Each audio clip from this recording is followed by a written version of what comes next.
Happy Wednesday morning. So I'm just doing a recording of our session for anyone who's unable to join us either now or in the evening when we repeat the same session. So we're at the week 10, and this week we're looking at the urinary system. And what I wanted to do, I wanted to go through the key points of the urinary system by using the review sheet handout, which is a method that we've used before. There is quite a bit to cover in the urinary system, but for our purposes and for today, we will be simply using the review sheet to make sure that we cover the key points.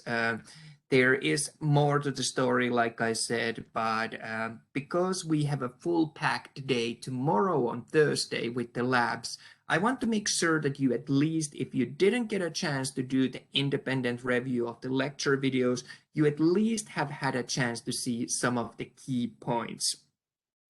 So I'm just sharing a file with you, and this file should allow you to make any annotations, make any changes as you wish, and so on.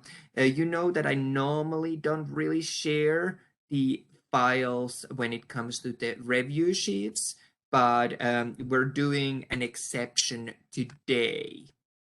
And this review sheet is 2 pages long. Most of the structures, most of the things are going to be very, very straightforward.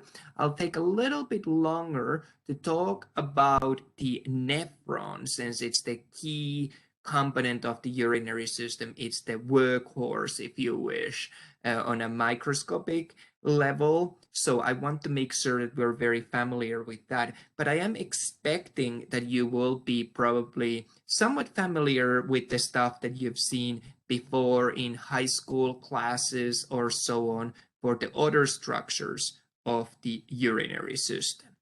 So I'm gonna move the screen to share a completed version of this review sheet. So we will use that to work through all of the structures on the file that I've shared with you.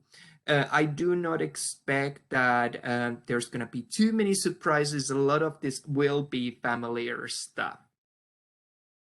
So let's have a look what we need to know about the urinary system. You remember that urinary system contributed significantly to things such as blood composition, removal of waste products, and so on. So overall, it really is all about the homeostasis, so regulating the internal environment of the body.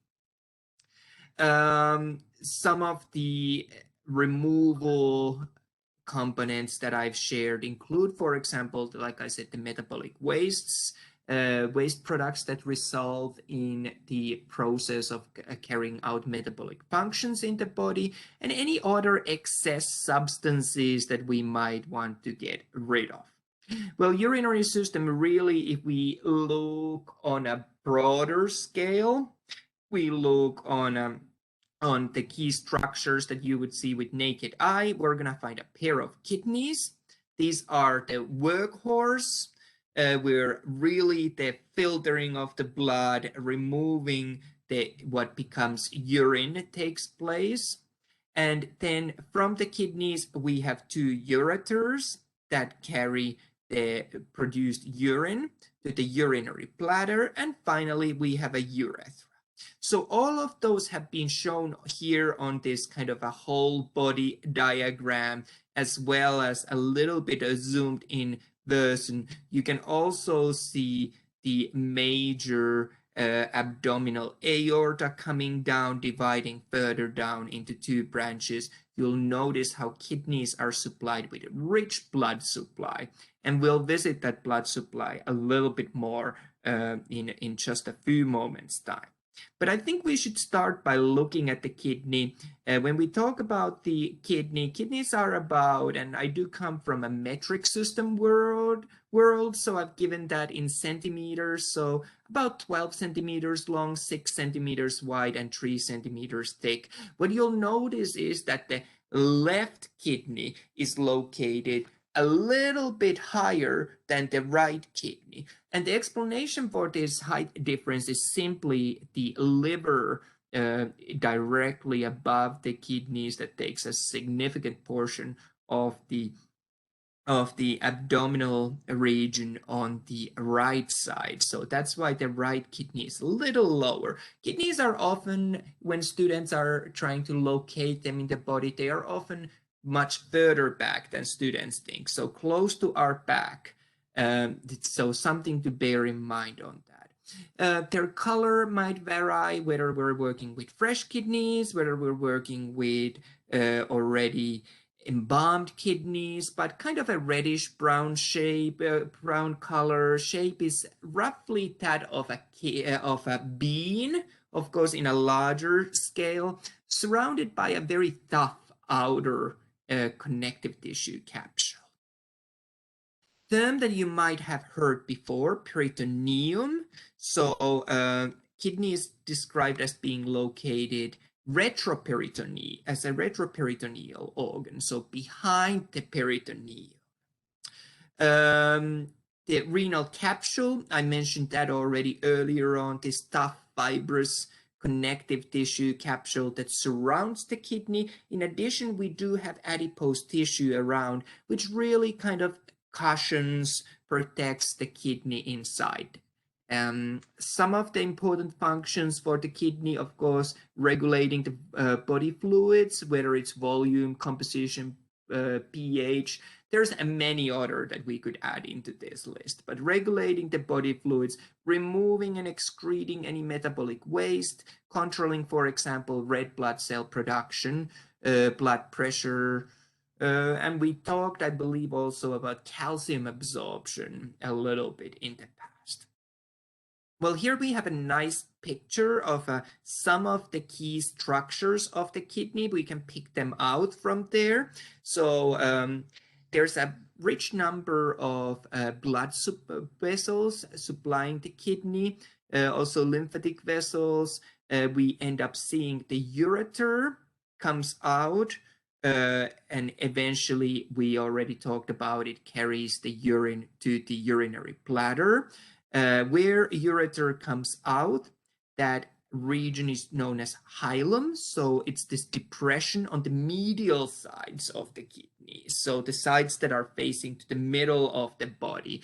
Kidney is kind of this bean-shaped structure, a little indented on the medial side. What else can we talk about? We can talk about the renal pelvis, so a little bit further inside, and then dividing further to major and minor calyxes.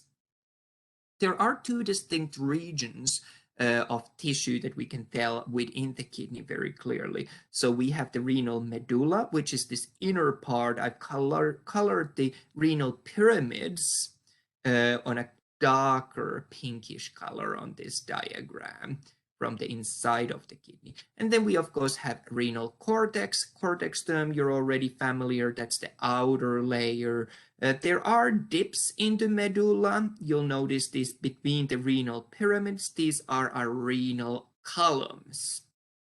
In terms of the blood flow, like I said, there's a rich blood supply. Renal artery would be a vessel that you're familiar from the past, as I believe you would be with the renal vein. But if we follow the blood flow through the kidney, smaller and smaller, we'll notice that from segmental arteries, interlobal arteries, accurate arteries, and afferent arterioles, we eventually reach the level of glomerular capsule. And then again, we work our way away from the glomerular capsule through efferent arterioles, interlobar veins, accurate veins, interlobar veins, so on, so on. So what we're noticing here is that it is really the glomerulus of the nephron. That's the workhorse where the blood gets filtered. So that's why we're going to take a little bit of time to discuss the nephron structure. And we'll start with this handout, but then I'm going to jump out and we're actually going to draw out the nephron together. I believe that that's probably one of the best ways to review it. You get to have a little bit of a look of the anatomy and physiology and how they overlap in the nephron. So nephron is both the functional and structural unit of the kidney. It is here where what's needed is reabsorbed back to the body, and whatever is not needed gets removed as urine or with the urine. Nephrons are located, like I said, as the microscopic structures within the kidneys. And when we look at the structure of a nephron, often we end up drawing a diagram such as what you can see here on the right bottom corner of the screen. However, I do want to remind you, and I'm only reminding because I was caught off guard by a student back in the past who was convinced that nephrons are always located in an order, that material comes in from the left side and leaves on the right side. Of course, this is a microscopic structure. This is just a diagram to simplify the concept. These can be located in any direction at all. So do not assume that in the test, in the exam, well, the rightmost structure would be always the collecting tube. That would not make, or collecting duct, that would not make much sense. So just to give you a little heads up, students sometimes do get confused. So what I'm going to do now, I'm jumping out from here, and I'm also stopping with or I'm going to try to share another screen. Let's do it that way. I'm sharing a screen from the simply a blank page, which we can use then to draw all those structures that are important for us as we discuss the nephron structure. So let's get going, and I'm just going to make a heading here for us.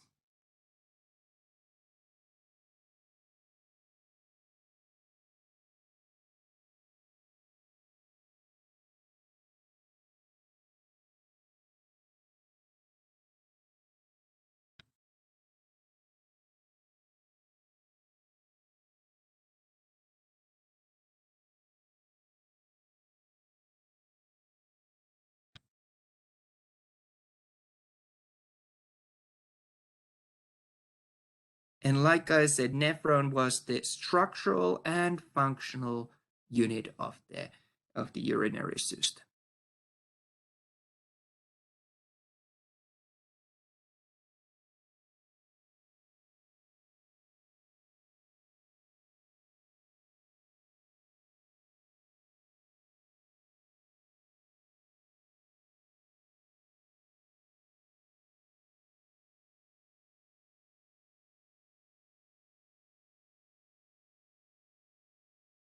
So what we're going to do, we're going to draw first the blood supply to the nephron and away from the nephron. So I'm going to use a red color just to highlight that. So we're going to have our afferent arterioles, coming to the nephron. And then within the nephron, it forms this capillary network. And I'm going to add this capillary network. It's not going to be really this large. Remember, there's a lot of fine blood vessels here. So it does cover a certain area, but it's really not one solid mass. And then we get back to our efferent arteriole. So afferent was coming in, efferent is leaving the nephron. And I'm gonna, like I said, I'm gonna use a little bit of a diagrammatic approach on how I draw this. So you'll see blood coming in through afferent and leaving through efferent. But my efferent arteriole, that's still not gonna leave from the side of the nephron. It's actually gonna continue here. So I'm gonna keep drawing it going around the nephron until eventually it will leave from the side of this single nephron that we've been studying. So the efferent arteriole has a lot more going on for it, and it's involved in a lot of the physiology of the nephron when we look at how materials move in and out of the blood and in and out of the nephron, where we're, like I said, producing the urine. So this efferent branch, efferent part is going to be really important for us. So that's why I've kind of stretched it out and I've drawn it a little larger, so we have something to go back to as we're studying this flow of the materials through the nephron. So I think that at this point, it would be a good idea for us to label some of these structures of the blood supply. Before we're doing that, I'm just drawing an arrow to point out the direction of the blood flow in this diagram. So blood is coming in through afferent and leaving through efferent arteriole. So that should help us to follow the path of the blood. Let's just label a couple of structures.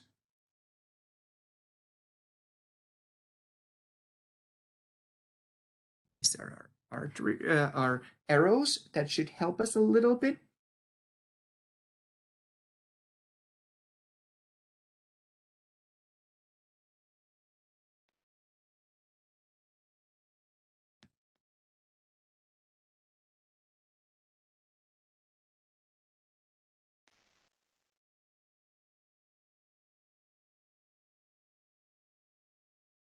So that's our afferent arteriole coming in to the nephron.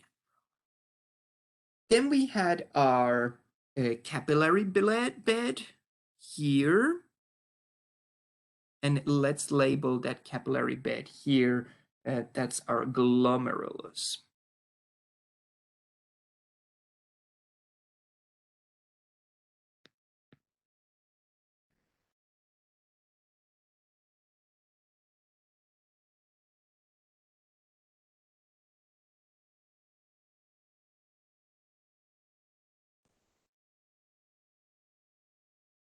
So that's our capillary bed. You remember capillaries form these larger creations of having loads of capillaries next to each other. Oops, I didn't mean to click there. So that's our glomerulus here, where the arrow points. And if you really want to clarify, I'm drawing some little openings there to show that it is this network, like it's not a solid mass. And again, our afferent arteriole here, this first part of the blood vessel coming in to the nephron. Okay, we have then our efferent arteriole, and I think we can fit in a label for it here.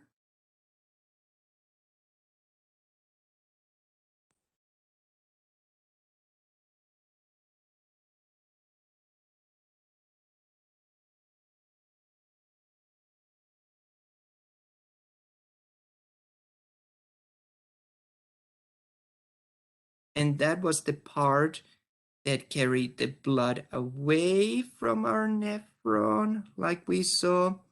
And we'll add a little bit more to the roles of the efferent arteriole as we move ahead with other structures. But at this point, you'll notice that it is this long tube, and this long tube runs very close to the rest of the nephron structures that we'll have a look. So we can label that here. And of course, it's here as well.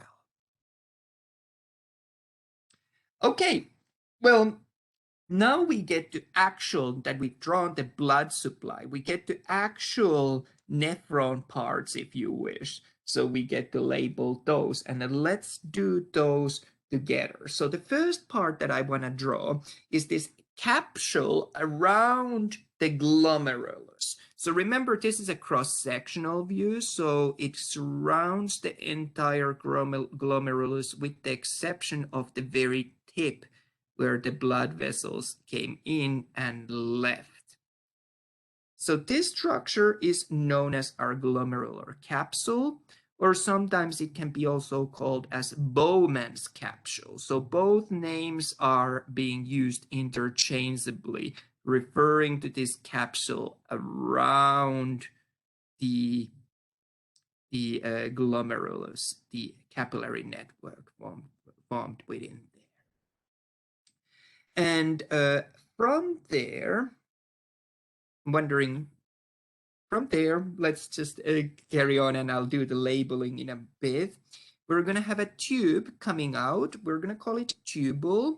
And it's going to be called convoluted tubule because it's kind of a wiggly one. So it rotates around. And because it is the one that's closer to the glomerulus, we're going to call that proximal convoluted tubule. So there's going to be then another convoluted tubule, and this other one is going to be further away. So we're going to call that distal convoluted tubule. But this one that's closer, we're going to call it proximal convoluted tubule. So you'll see it's an expansion, continuation of the capsule that we just saw, thicker in terms of its anatomical characteristics than what we'll be seeing in a few moments' time. So I think that this is a good time for us to take a moment and label these two structures of the nephron that we have discussed so far about. So here we have our Bowman's capsule, or like I said, sometimes called glomerular capsule.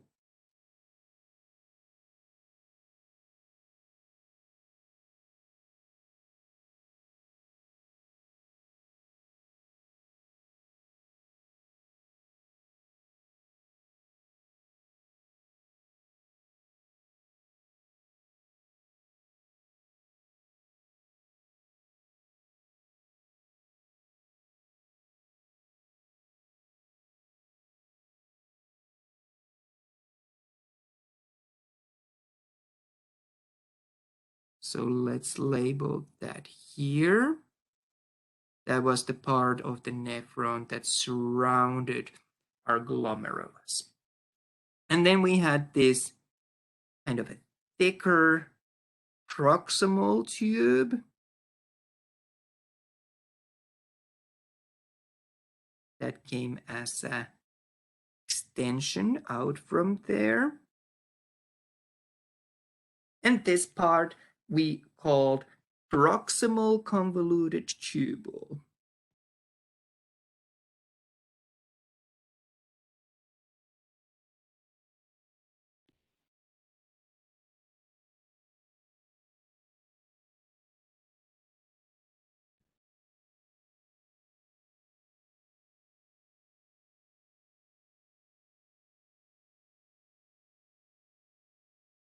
And let's add that. So this arrow refers to the entire distance of the structure that we saw coming out from the glomerular capsule. I've just simply labeled one part. Well, now we get to the next anatomically distinct part of the nephron, and this part is going to be much thinner in its appearance. And this is going to be our Nephron Loop, or sometimes called also after the person who first described it, Loop of Henle. So much thinner structure. On this diagram, I'm probably drawing it a little too short. It would be much longer, but I'm just trying to fit everything on the same screen. So this is going to be our Nephron Loop.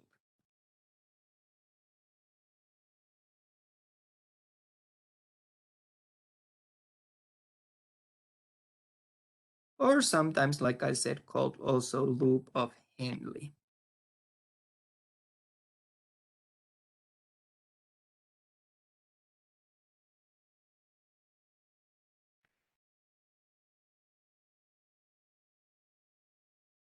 So this part here, just simply going to draw a single line to highlight that. Well, now we get to the next part, which is not going to be a surprise for you. It's going to be a convoluted tubule, but this time it's now a little bit further away from what we have seen with our proximal one. So this is going to be now distal convoluted tubule.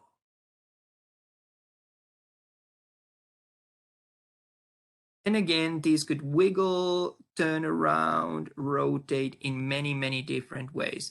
I'm just drawing a simplified diagram of that at this time for this structure.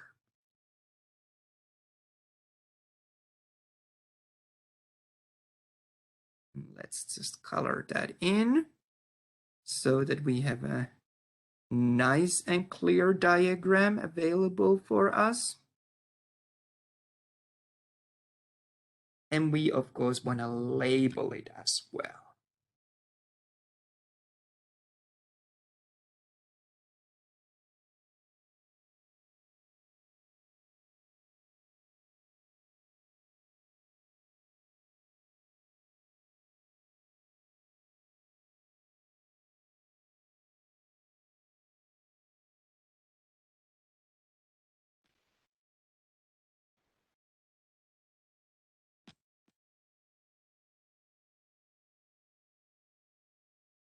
So here we have very nicely our distal convoluted tubule leading away from the nephron.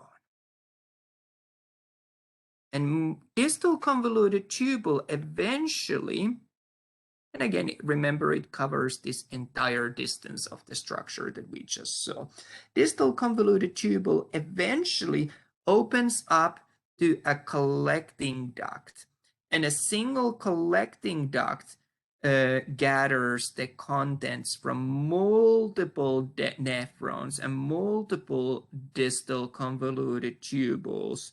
So they really are what then gathers this urine that's being produced and carries it, gathers it, and then carries to the other parts of the kidney where we then kind of add it all together. So I'm drawing a couple of branches here, but remember it's gonna be receiving the product from multiple nephrons. Well, I think that that's a pretty good sketch of that. And again, we probably want to label that.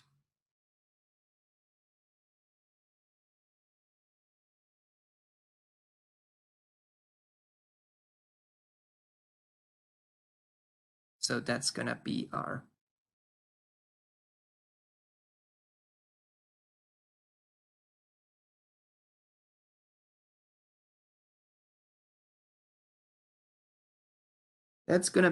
collecting duct. So now we have all the key parts of the structure of the nephron. And one thing that I do want to point out here that you'll notice when we talked about the efferent arteriole is this capillary that's running around the nephron. So this is the nephron, the business end that we've had a look, and around that we're going to have this capillary. So that's going to be something important for us to note, as we will see now that we start looking at what happens on a physiological level. And I'm just taking our handout so I use the same colors. I want to be consistent in our notes so no one feels that they're getting confused looking from one document to another. And let's start with the first process of materials moving within this structure. And the first place where we see them moving is from our glomerulus, so from the capillaries of this blood vessel supply to our glomerular capsule or Bowman's capsule. So that's the first time that materials move within this system that we're seeing here. So let's label that. And the process that we see happening here is going to be filtration.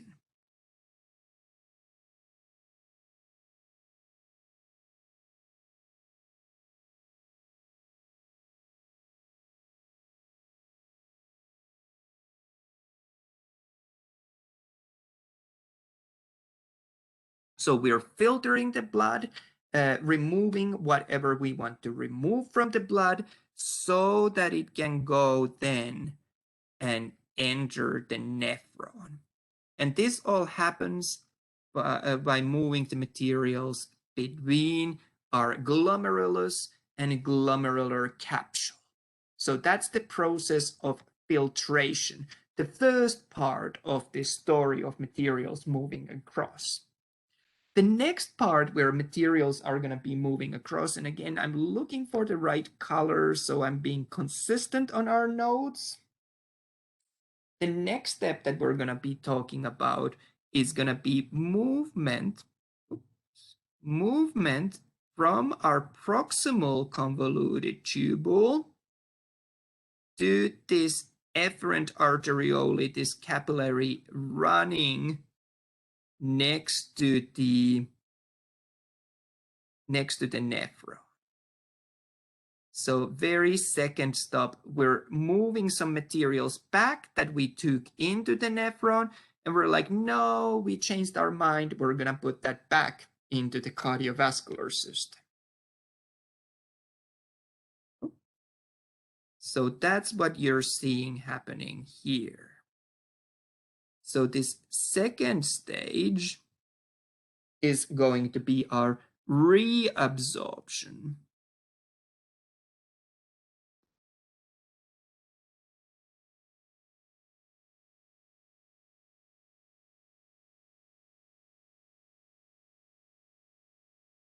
So let's add that to our list. And I'm again gonna do a little bit of color coding. I understand that not everyone learns this way, but if it helps anyone, I'd rather have given as many ways and as many tools for you to remember what happens here.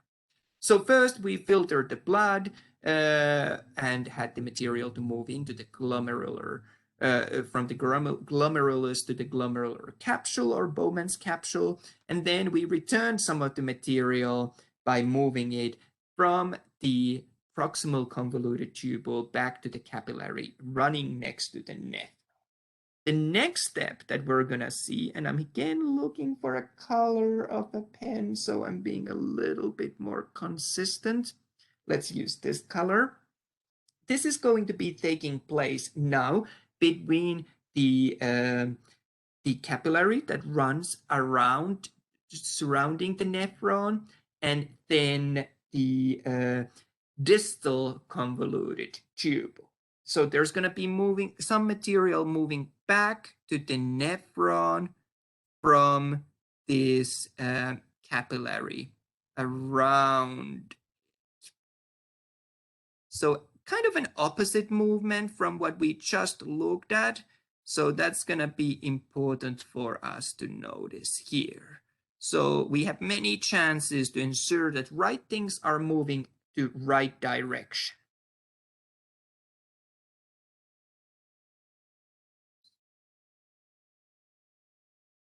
I guess I have so thick fingers that I'm clicking by accident all these other buttons that I wasn't even intending to click. So that's why I'm sometimes clicking away, just trying to make sure that what we are left with this view makes sense.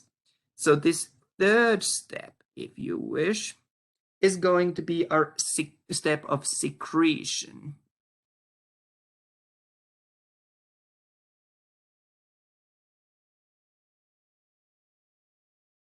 So we're secreting stuff back to our nephron, to be precise, to our distal convoluted tubule from the capillary that runs around the nephron. And the final step on this path of movements of materials that we have left is going to be the final product that we're left with. So let's draw that here to the very end where our distal convoluted tubule joins with the collecting duct.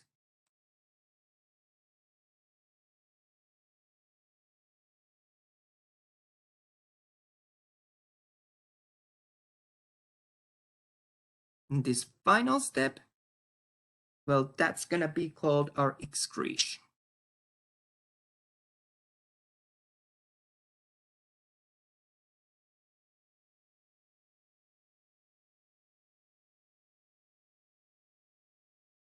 So you'll see how all of these 4 steps, they give us a chance to ensure multiple times that whatever we want to remove from the blood gets removed from the blood, and whatever we don't want to remove or don't want to take away, that has a chance to return back to the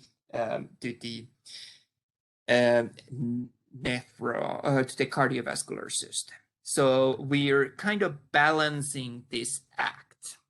So that's our really a short summary of what a nephron is. We've looked at the different parts of a nephron, and we've also looked at the physiology, so the movement of materials within the nephron. So I hope that that has helped. I know that most of you probably have not talked about nephrons before, so we're taking the knowledge that you might have gained in high school level a little further, but this is on a microscopic level how urine really is made. So now at this point of your studies, it's not enough to say that it's just kidneys that make the urine. We also need to know the microscopic level, how it really happens. And we're seeing all these multiple steps and multiple chances to ensure that whatever needs to move, wherever it needs to move, gets moved in there. So I hope that that made sense. You do have this video to refer back to. You do also have a very nice complete video where I've drawn it a little bit more with finesse for you to have a look of also in your full lecture videos. So I'm going to jump out from sharing this piece, and we're going to jump back to our review sheet. So far, we've now gotten to the very end of the first page where we had a look of nephron. So let's complete just the missing parts from this, and then we're going to jump to the second page. So I'm going to share with you my screen with the answers for the review sheet, and let's continue by kind of reviewing what we learned about the nephron. So what we saw the glomerulus, which was really the site where we ended up filtering the blood, this capillary network, and whatever we ended up taking from there got picked up by this Bowman's capsule or a glomerular capsule and then traveled down the proximal convoluted tubule, which has a large surface area thanks to containing a lot of microvilli. So they increased the surface area. And then we had our loop of Henle, this U-shaped structure. We have a descending and ascending limb on that. This forms a countercurrent mechanism. I discussed that, I believe, a little bit more in the lecture video. And then we have our distal convoluted tubule, which eventually empties into the collecting duct. Collecting ducts gather together, open up to the calyx, and so on further within the kidney, as we saw earlier. So I hope that that makes sense.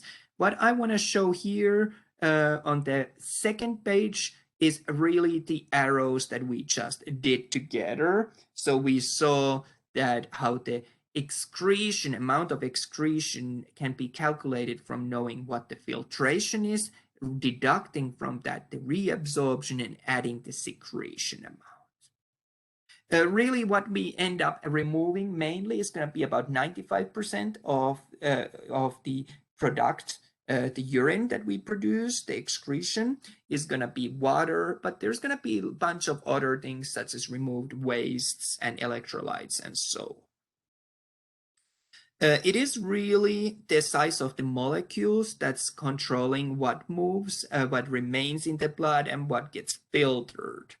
We can talk about the importance of the nephron also in regulating the blood pressure due to the hydrostatic pressure. And we talk about the fenestrations when we talked about the small capillaries, those windows in the capillaries that we saw earlier. An important clinical measure, GFR, tells us the glomerular filtration rate, so how much blood gets filtered by a glomerulus. This is often important when we use things such as contrast agents. We want to make sure that your kidneys work properly before doing so. I've provided a little bit more information about each of these steps: filtration, reabsorption, secretion, and excretion on the handout, so you might refer back to that. Let's talk a little about ureters. These are about 25 centimeters long tubes, two, one on each side, start kind of as a funnel shaped, but then it becomes one single tube for each one and runs parallel to the vertebral column and then joins the urinary bladder. What's interesting about ureters is that if this fist is our urinary bladder, they join there from underneath, not on diagrams as you often see that ureters would join from the top. They actually loop and join from underneath, so from the inferior surface.